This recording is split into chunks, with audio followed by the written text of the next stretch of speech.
Okay, we're talking about the American philosophy of government, which is based on the biblical worldview, which comes out of the Reformation in Europe and was put into the American founding documents, the Declaration of Independence and the Constitution. And the problem was that they had not been taught. Well, we have not been taught either. And an example is, who is the top human authority in American government? No, not the president. No, not the Congress. No, it's the people. It was we, the people of the United States of America, who ordained and established this civil government. And it works like this.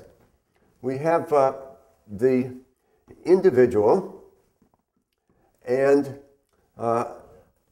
he is of higher authority than the state. Now,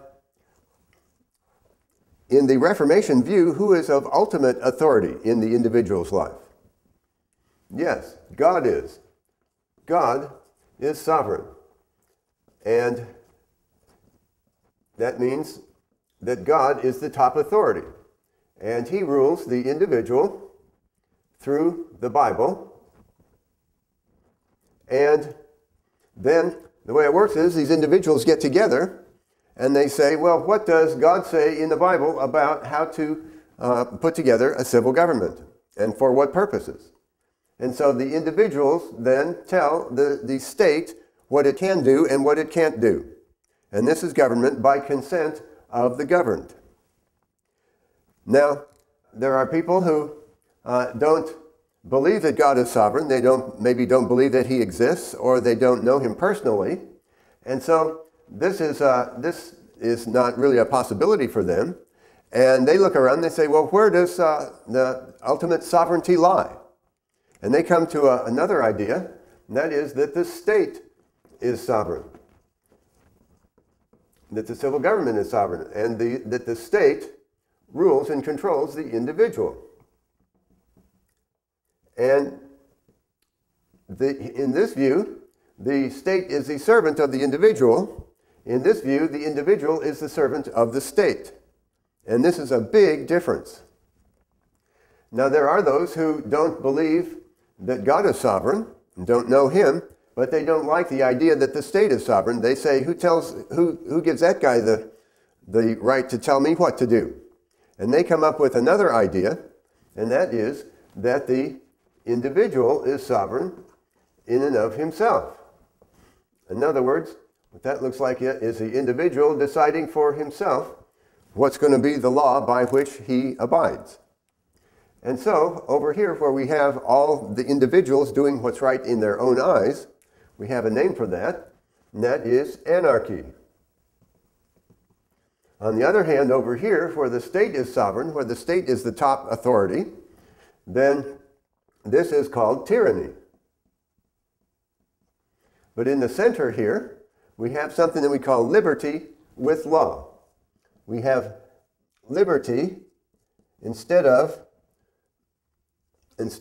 tyranny, but we have law instead of anarchy, because the law is written on the hearts of the people.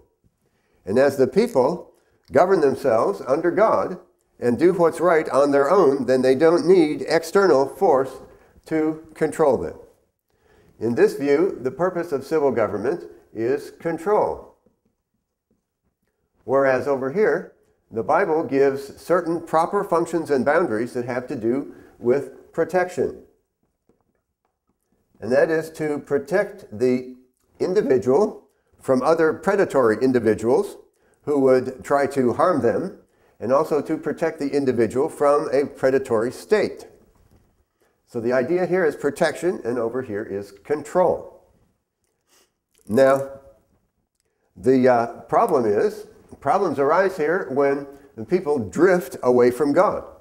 And as they drift away from God, they move in this direction, towards selfishness and rebellion. And at the same time then, the structure is drifting in this direction towards more and more external control as the people need that control more and more and even demand it. This is what happened in the Bible in Judges, where the people drifted away from God, and by the end of Judges, they were doing every man what was right in his own eyes.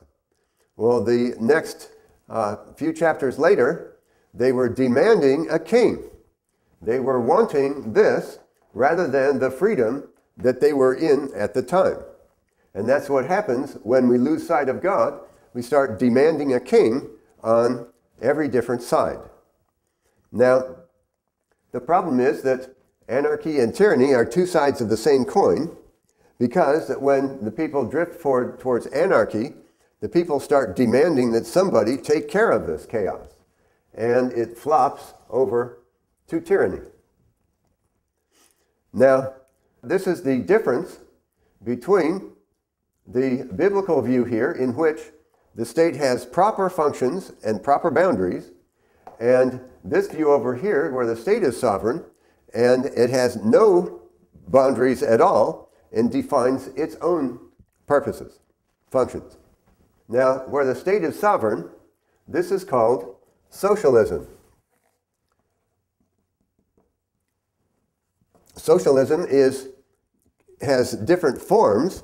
On the one hand is National Socialism, which is the Nazism. On the other hand is International Socialism, which is communism. And in the center we have socialist democracy, which is the rule of the majority.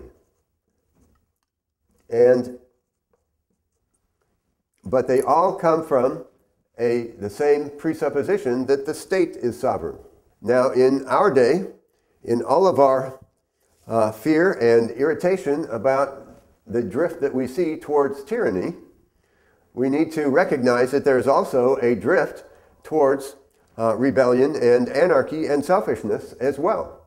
And so we need to be careful not to swing over into anarchy in our protests, but really what we need to do is to come back to God and to begin governing ourselves under God once again, which means to be doing what is right on our own, and then to begin to repent of our apathy and begin electing godly representatives who will govern the government and keep it within its proper functions and boundaries that God has given civil government. This must be a short-term and a long-term strategy. So this is the American philosophy of government here in the center, and this is the third alternative to both tyranny and anarchy. Now, to learn more, see the book, The Third Alternative, Christian Self-Government, which is available on Amazon.com. And then also to teach your children, see the Judah Bible Curriculum, K through 12, at www.judahbible.com. These are resources to help you because we need to be taught in our generation.